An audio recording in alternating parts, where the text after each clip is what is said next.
Well, hello. It has been a very long time, and I am back. I am back with videos for 2022, and I hope to put this out there as accountability for myself to post very often this year. My goal is to put out 2 videos a week, so hold me to it. I have had messages from several people since I last posted, just being so kind and encouraging me to put up new content and to keep going. And so why have I been so absent from from YouTube? Well, the primary reason is that I have 4 kiddos, and I've been homeschooling 2 of them, and plus my toddler is at home. And then I've been just doing all that mom stuff and mom life, and it's been taking up a lot of my time and energy. And I've missed the creative outlet that YouTube provides, and I want to just really lean into that this year and do that for myself this year. The last couple of years with everything going on have been just kind of crazy and up in the air, and you all know that because we've all been in been going through that simultaneously to different degrees. And yeah, I'm just ready for some more normalcy. But what we're going to do today is, these are the first seeds I'm going to be starting for the year, and I'm going to go over everything that well, not everything, but some of the things that I'm planning to grow this year, flowers and vegetables, and show you some of the bits that are the little early spring bits that I've got going on in the house that some of them are going over. I have this incredible timing of showing you guys things after they've peaked, after their best. But I'm going to show them to you anyway, because even as they go over, they're still beautiful in their way. But yeah, let's get started. Okay, we're going to start some seeds. So my last frost date where I am in Spokane, Washington, if you don't know, is May 10th.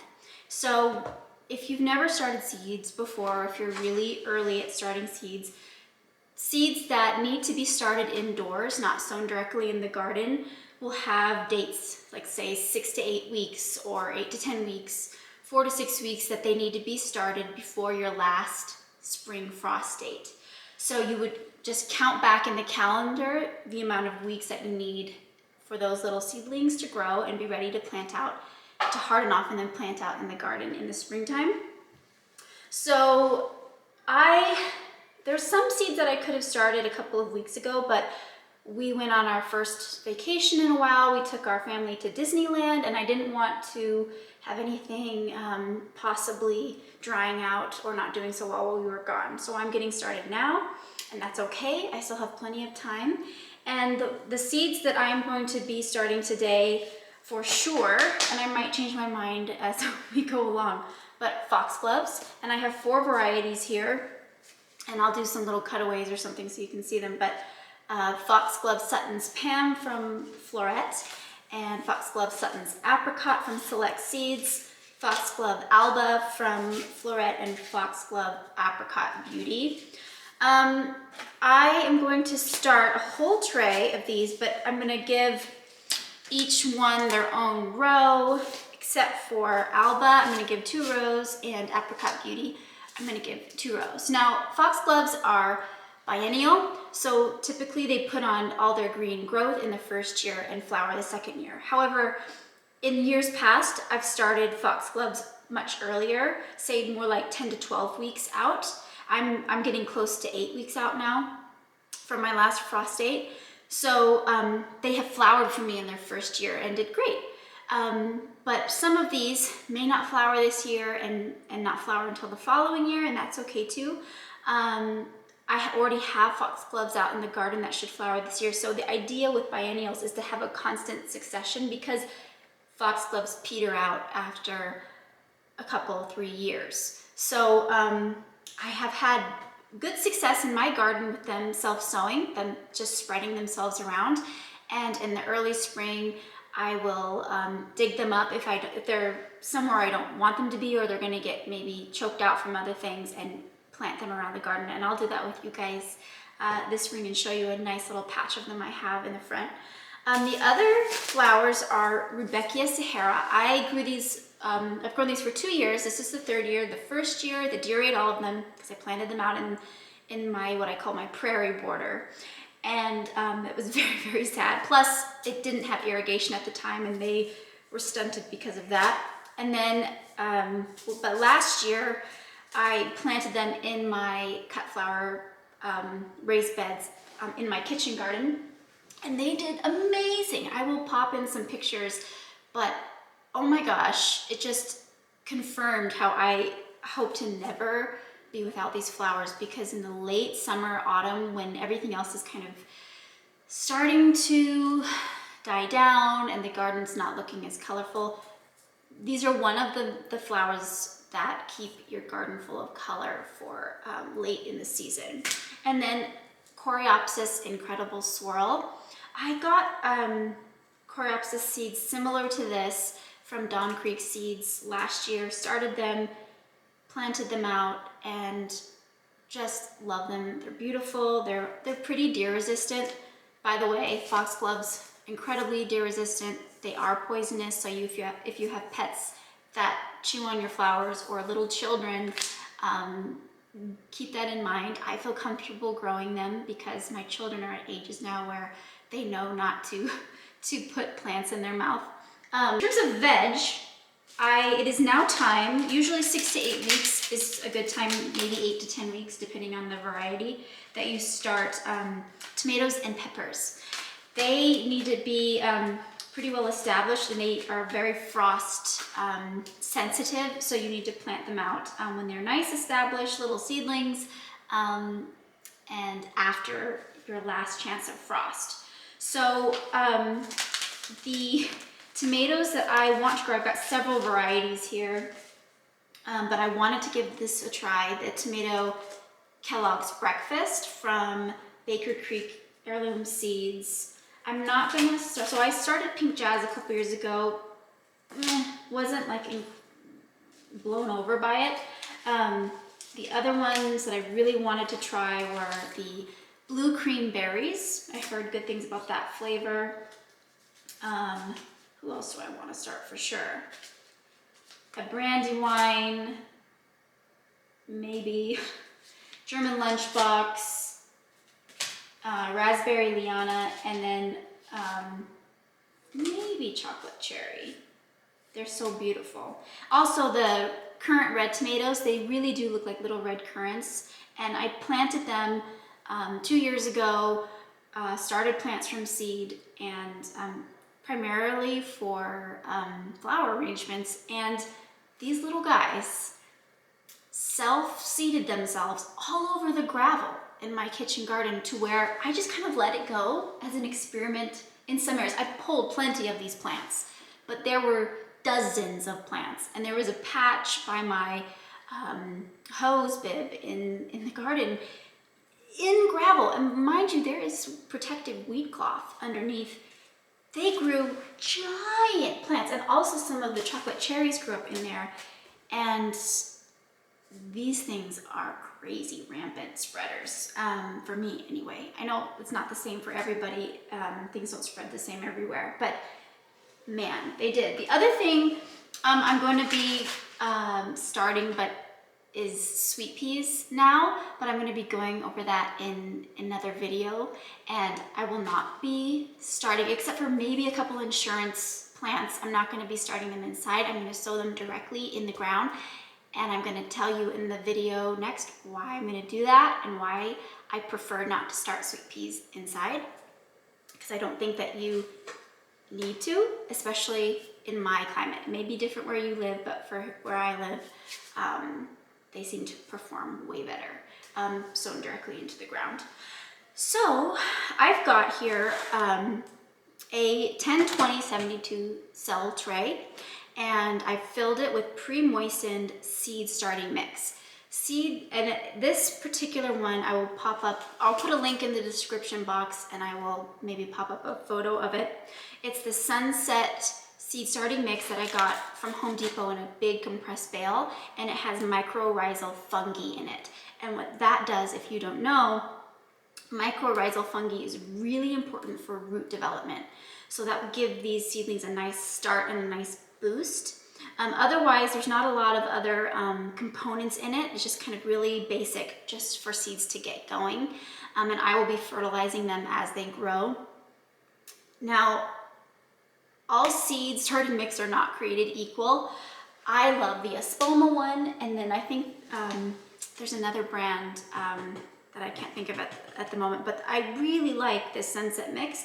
It's similar in consistency and texture, and that kind of like crumbled chocolate cake texture, which I find really suitable to plant most things in. I've bought some from brands I won't name, but they're really common and out there a lot that are very rocky and arid, and they're not, I did not think those worked nearly as well. So just keep that in mind, maybe test some things out. But if you find a seed starting mix that has the consistency and the texture of crumbled chocolate cake, I think that's the best. The other tip I have for you is, I picked this tip up from the wonderful ladies over at the Rosarium Garden Center in Spokane, Washington.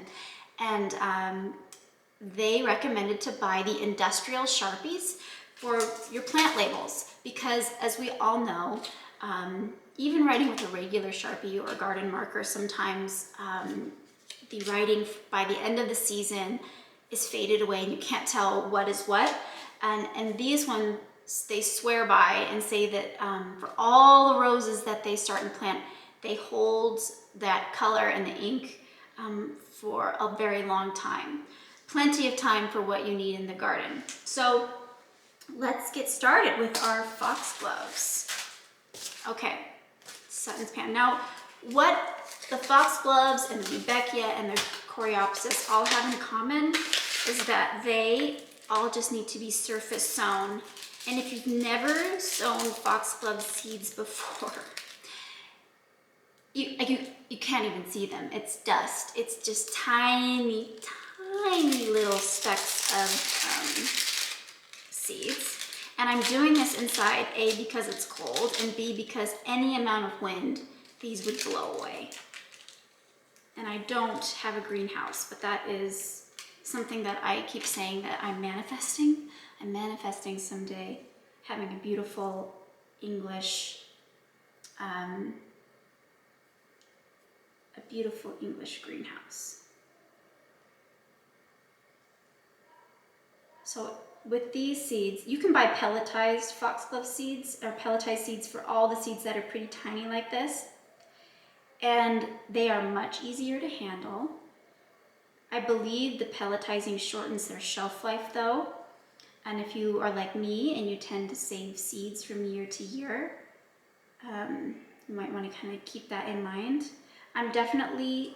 It's very hard to grab just one or two, so I'm just trying to be careful, but sowing several in a pack. At the end of the season, when my foxgloves have bloomed and they've gone to seed, what I will do is I will grab the stalks and shake them all over where I want them to grow and encourage them to self-sow around the yard. So I don't need to cover these in soil. I will cover everything with a little bit of vermiculite, but I'm just gonna kind of gently press those into the soil so that they get good contact. And I don't want to forget to label. So this is Foxglove Sutton's Pam, and I'm going to be sure to also include the date, so that, what is today? Look on my phone. March 12th on the back, so that I don't forget when I sewed them.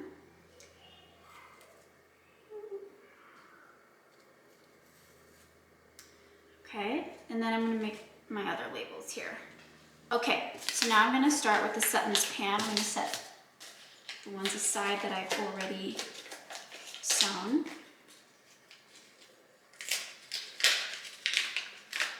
So you definitely get more seeds from Select Seeds than you would with Floret.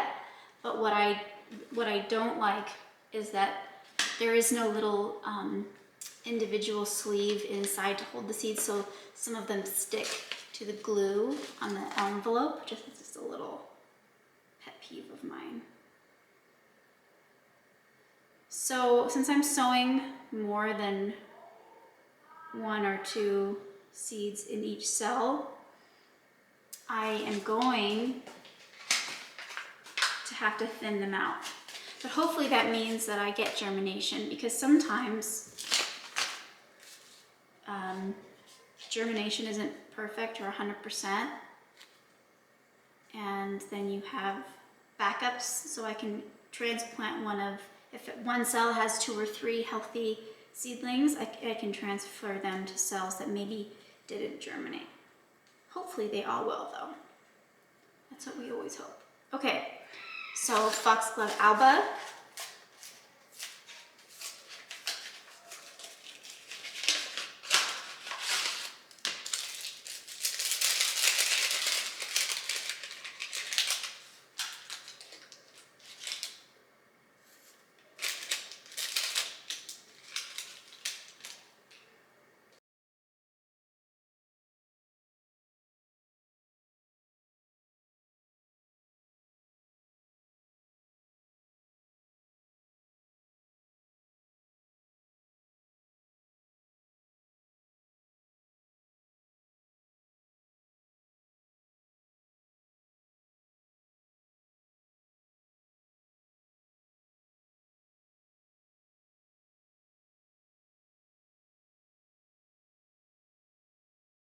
So, because foxglove seeds need to be surface sown, I'm not going to be topping them with any other soil. They do need light to germinate, but I am going to be topping them with a little bit of vermiculite to help retain moisture and help with the growth of fungi on the surface, or algae on the surface of the cells. And then I am going to just lightly mist them with water.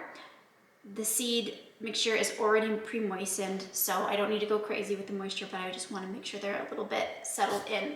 You know, since foxglove seeds are so tiny, dousing them with water after you've planted them can dislodge the seeds and wash them away, which we don't want. So I'm going to just use a fine mist. So keep that in mind. That's why it's really important to pre-moisten your soil to kind of help prevent these little tiny seeds from getting moved around. Okay. So let me get the vermiculite on here. This is just some I had left over from last year. I'm actually going to get a glove.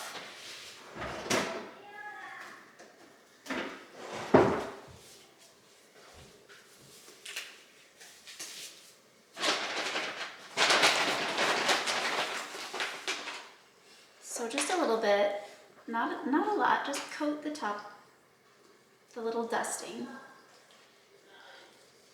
And that does help keep the moisture in, keep the algae down.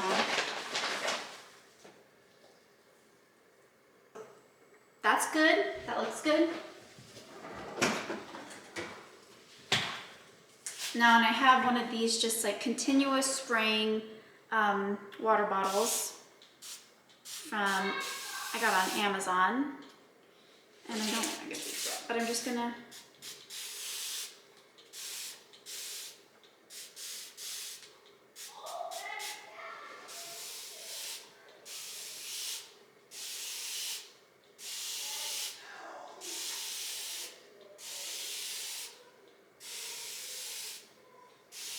Okay, so these are all planted. I've got my mist out, misting them with water. And then I'm going to put their humidity dome on.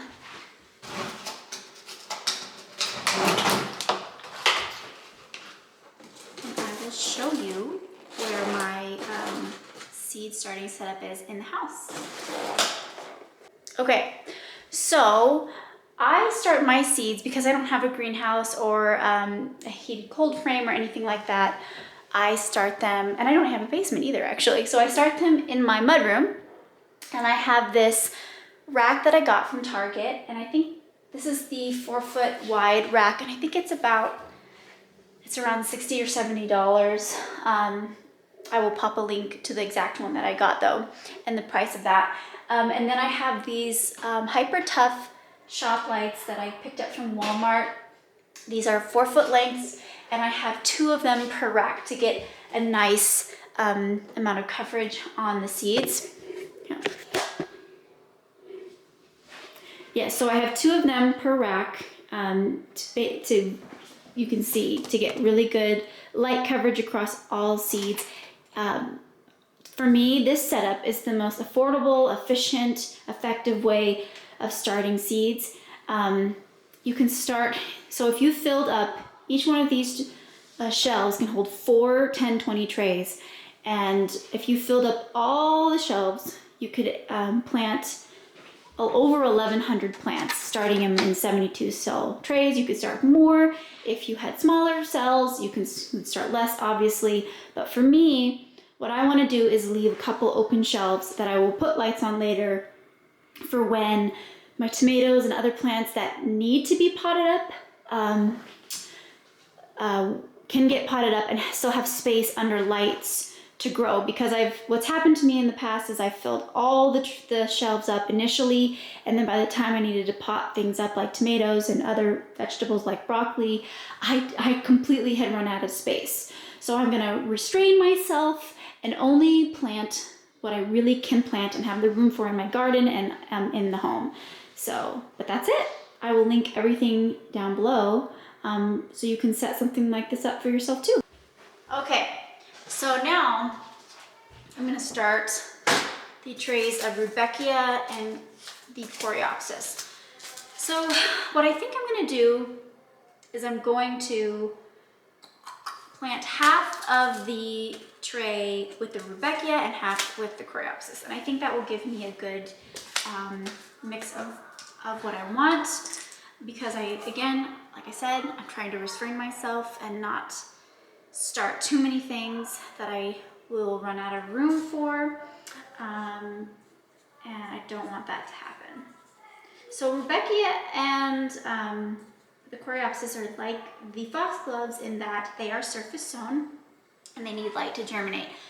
Some seeds need to be covered, they need darkness to germinate, or they need a certain planting depth, 1/4 of an inch or 1/2 an inch, or it's usually depending on the size of the seed correlates to the depth that you need to plant it. But these seeds are all so small and they all need to be surface sown. So I've got Coreopsis,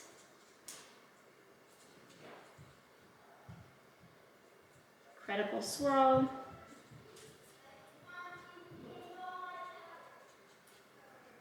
and the date on the back, March 12th. Okay. And let's get sewing.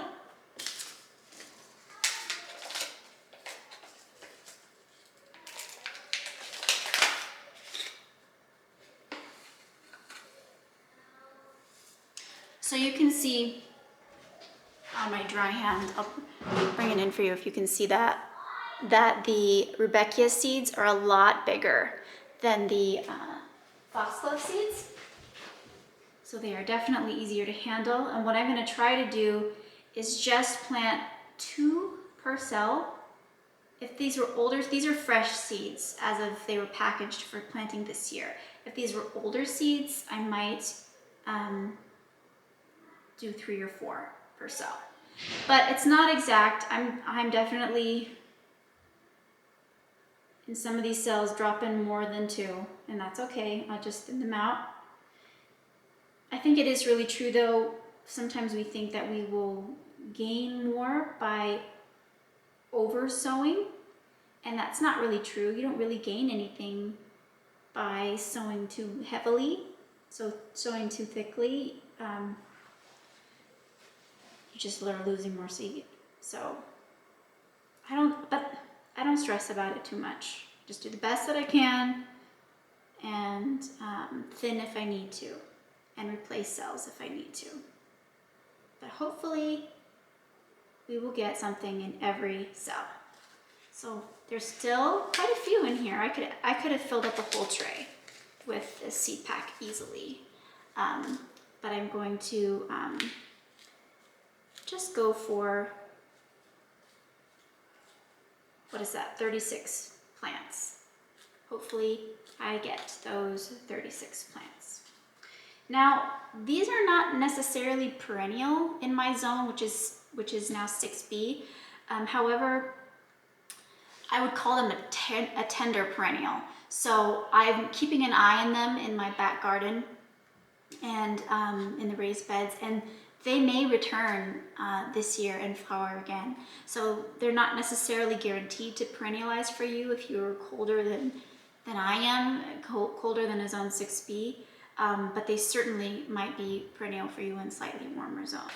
Okay, I've got my vermiculite, giving it a little dusting on the top. Again, this helps with moisture retention in the soil, algae growth on the surface of the soil.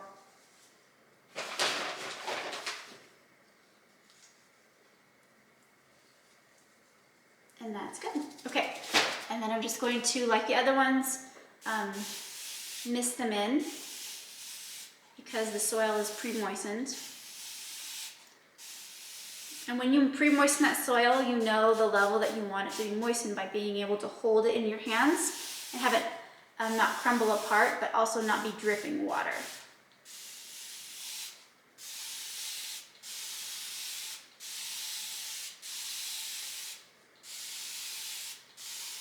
And again, these will have their humidity zones put on. And then I probably won't need to water them again for 3 to 4 days. And then I'll just monitor the soil. From there, typically after this step, after the initial pre-moistening of the soil, I water from the bottom until they're more established. And it's just it's easier and on the plants and on me, you can't really see it. But if you can take these out, and then there's a bottom tray here that doesn't have any holes in it, and I'll just stick a little spout in there and put in about like a pinky depth worth of water in there, and just monitor it every few days. So I've got my last tray, and I'm just gonna do plant half the tray for now. And what I'm gonna start here are the raspberry Liana tomatoes, the blue cream tomatoes, Kellogg's breakfast tomatoes, 3 of each of those. So these seeds are habanada peppers from Row 7 Seeds, which is a really cool seed company that hybridizes vegetables. And these say this heatless hero captures the floral behind the scenes sweetness of the famous habanero minus the burn. So I thought I've got to try that one. And I've got a couple other seeds from them I want to start later on, and I'll share with you. And then there's the German lunchbox tomato. I'm going to do 3 of those. And then I'm going to start the chocolate cherry tomatoes. And what else am I going to start? My favorite lacinato kale. This will produce all winter long into the next spring, sweet, delicious kale. I use this all the time in smoothies, in green smoothies, and was super happy. This is the same seed I've saved, so it is a couple years old, so I'm going to sow a little bit more thickly and hopefully still have good germination on those. And then also from Seed Savers, the Dichicho or Dichico broccoli, also a couple years old, and that is what I'm going to start. Oh, and then I have a little extra space, and I'm going to just sow some more of the Coreopsis Incredible Swirl because I want some more of those flowers. I will top with vermiculite and water in. Let's go.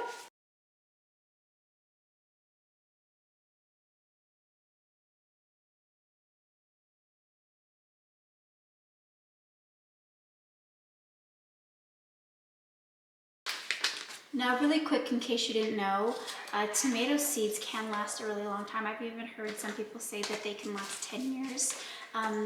Seeds tend to last longer anyway if you refrigerate them or even put them in the freezer. So just to keep that in mind, tomatoes are a good one if you want to save your seeds. Okay, so my battery died, but I got all the tomatoes and the vegetables, the coreopsis, and the habanero peppers started. I'm gonna be probably on Tuesday of this coming week, we'll be filling the rest of the tray with other things that need to be started then. And now I'm gonna go put these under the grow lights too. Okay, there they are. All the seeds I've started for today. And the growing year has officially begun. Now I need to replace my timer. Timers are super important. You want to have, for seeds that require light, I go for 14 to 16 hours of the lights being on a day. So having a timer is super important because you can easily forget to turn them on or off. So I don't even have to think about it. So I need to go pick one of those up and replace my timer. But other than that, we're looking good. So let me know if you have any specific questions about seed starting or the seeds that I started, and I will try to answer those in another video. But for now, I'm just going to show you some of the bits that I have planted around the house to spring it up, even though, like I said earlier, half of them have gone over. But that's okay. You're going to see it anyway because that's real life. Okay, so starting in the kitchen, I have potted up some lovely little narcissus or daffodils, and I have my pelargoniums, which have actually overwintered in my garden, overwintered in the house. So these were from last year, and look, they're already in bloom. Again, if you can see that. This is a really lovely white variety, which I lost the tag for, but I picked these up at a local nursery last year, and just stunning. Could not be easier to care for. I will do another video going over the caring of your geranium pelargoniums. So if you don't want to lose them from year to year, they're super easy to take care of in your house as long as you have enough light. And then here's two other varieties, but as you can see, they look really nice and healthy. Very, very pleased with those. And then over on my dining room table, I have potted up this urn, and this is what has gone over. Oh my goodness. It looked so beautiful when it was fresh, but I have hellebore, and I had snowdrops, and these little daffodils, tete-a-tete, and a couple other varieties, I think spring sunshine or something like that. But it's gone over, and even in this dying decay, I still think it looks fun. But I am going to be replacing and replanting this, and I will do that in a video. Do that in a video as well. Over in the living room, I have some of the hellebores that I cut off from one of the plants I have in the house. And they are in a beautiful little George Bronwyn vase. And I have hydrangeas that I had dried from my limelight and little lime hydrangeas last season. And have those up on the mantle, which is going to be redone soon. And then in the foyer, I have a beautiful fern and some more narcissus and a hellebore, which has seen better days. But these are the little pops of spring I have around the house. And the pots I have, so I have the Berg's Pottery pot, and then this one was from a local garden center I got a couple of years ago. And then this beautiful ruffled one is from Wakefield Handmade, and I will link his website down below if anyone's interested. But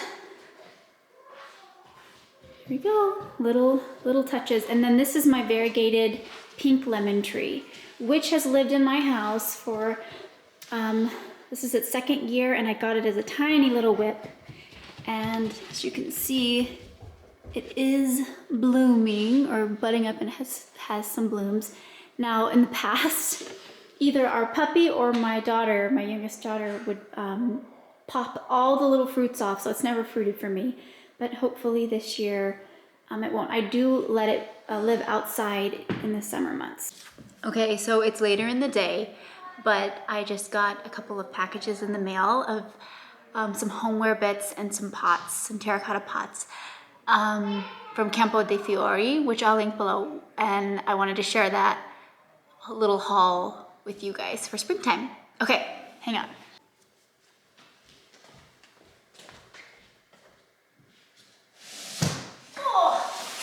Okay. Big boxes.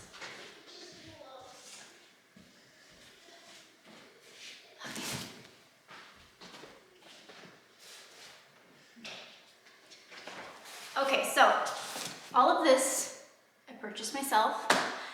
Don't know any of these people personally, but I had bought Campo dei Fiori products for a few years now. I have several of their pots and compotes, and I just wanted to add to my collection and have some pretty new containers for this spring to add to for the springtime. Okay, can you see me? I think so. Okay.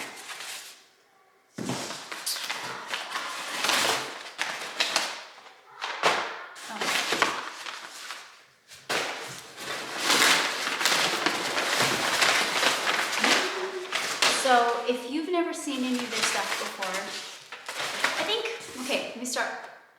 I think it's hard to find, there's a couple companies I'm aware of, but I think it's harder to find nice aged terracotta pots in the United States.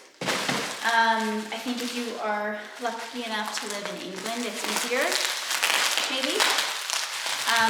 But here comes Campo dei Fiori. They've been around for a long while. They do beautiful aged terracotta. By the way, you can age terracotta yourself, and I think I'm going to do that in a video this year. Is age some new pots that are just from Home Depot or a big box store to give them that look. I know some people I've seen like, oh, you know, how do I clean my terracotta pots? And I'm like, no. They're beautiful when they're aged. So here's this beautiful mossy green aged terracotta compote bowl. Has a drain hole, so you could either put a little dish underneath, because what I'll actually do is either I will plug up the hole if I'm going to use it as a vessel for cut flowers, or I will let it drain to have as a little spring arrangement on the table. That is, for reference, this is the medium size. I have a small, and I thought maybe the large would be too big, but I think I am gonna go ahead and also buy one in the large size. Okay, so that, is there anything else in here? I don't think so. I think that was it. Okay. Let me know if you guys like unboxing videos, because I love them. Looks like I've got my saucers here. So let's see. Open. Oh, that's nice. So these have little kind of foamy pads on the bottom so they don't scratch any, you know, your table that you put them on. I like that. I think this is the first time I've actually bought their saucers. So,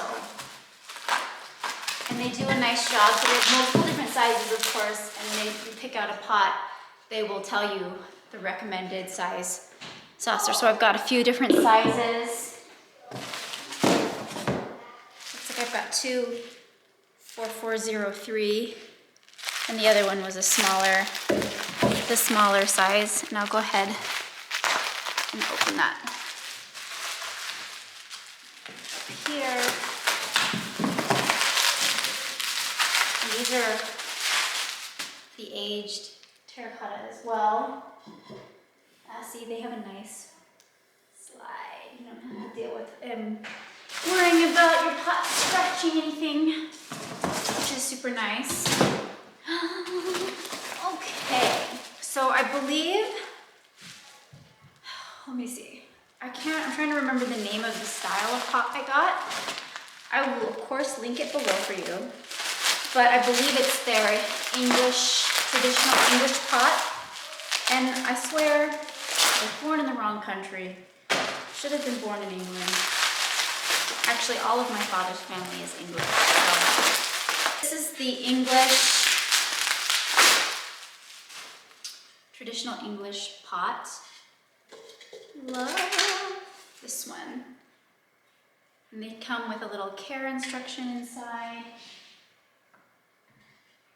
I don't know if that's the right one for that one, but look at that, it's lovely. I mean, come on. Love that. Love that. So now in here. Yeah, see? This goes with that smaller one. I'm gonna pull up my order and see if this is everything.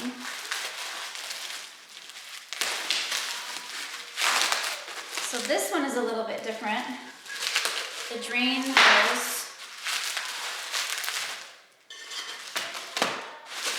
The drain holes. Oh, it's a little bit.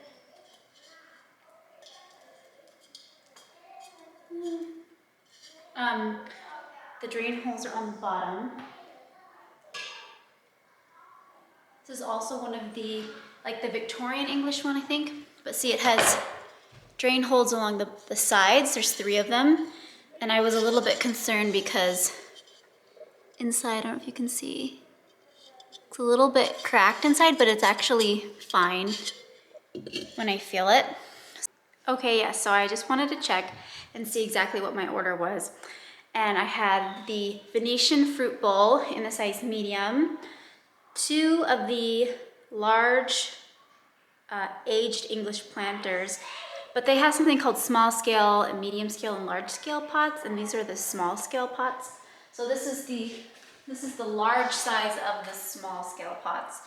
I got the aged terracotta saucers, saucer number 3, 2 of those, and 1 saucer number 1 from the aged terracotta saucers. And then I got 1 small scale, medium aged Victorian planters. So this is the Victorian style. And the other, that's a little bit fluted, is the English. Both obviously English design. And I don't know which one I like better, to be honest. I like both of them. I think I want to get more of the Victorian style in the larger sizes, but just love these. I'm going to give you a closer look. Hang on. Look at those. It's getting me excited for planting. Definitely want some larger sizes. Okay, so you see where I need to stand to let you see this. This is an order from, this is not garden related, but it's home related. So, from Heather Taylor Home.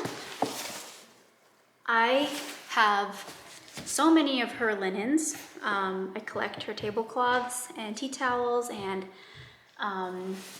she has tissue box covers, which there's one of those in here. So this is actually really not a linen order. I actually have a lot of her pillows and some of her bedding in my daughter's room.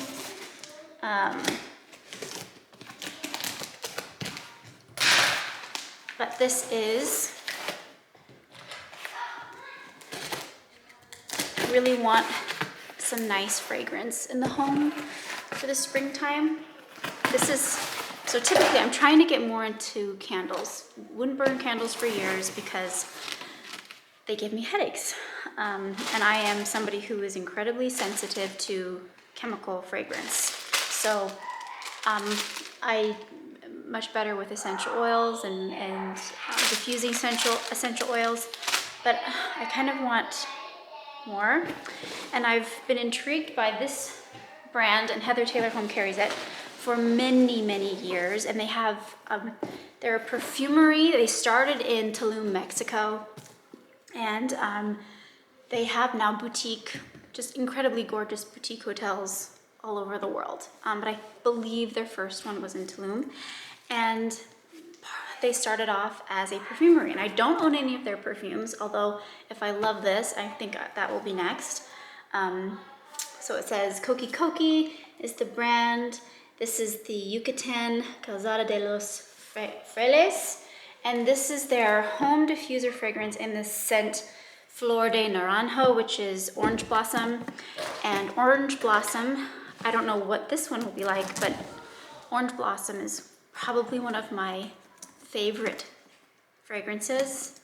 Scents as well as eucalyptus. If it's not herby, like a eucalyptus, lavender, very like earthy, herbal scent, that's you know, my other favorite. If it's not that, it's gotta be like an orange blossom or lemon blossom. My lemon, that I showed you earlier, my lemon, variegated lemon tree, when it blooms, and it's blooming right now, the scent that comes off of that tree is intoxicating to me. So let me try to get this box open without ruining it. It's a really lovely box, actually. That packaging, it's really nice. So this is not cheap, but I believe these diffusers last a very long time. Oh yeah, it's big. Look at this. Flora de Naranjo, the orange blossom, and it comes with these. So actually, let me put it back. So this is how it comes packaged. It comes with these bamboo skewers and or reeds, and I'm gonna put this on my mantle in my living room, and I will report back to you with how I like the fragrance. But I also ordered a candle from another company that I will let you know about that. So yeah, I'm excited about this. I've wanted it for a really long time and said, you know what? I have 4 children. I try to keep the house really clean, but I want to smell good things. I want to smell good aromatherapy. There's a lot of other smells that you experience when you have a big family. That, if you know what I mean, you know what I mean, okay? So, okay, and then the last thing that I got is another, I have a couple of these, is her tissue box cover in her cream gingham, which I love. I have it in blue gingham, and what's the one in my room? I think it's her nutmeg brown gingham, and that's up in my bedroom. I've got the blue one in the living room, but I like to keep tissue boxes around the house, but I hate looking at the ugly paper boxes. So these are just really lovely, and you can hand wash them, and it's nice. But anyway, a little bonus home haul, garden haul at the end of this video. I hope you enjoyed it, and let me know if you want to see more of that kind of stuff. Okay, bye.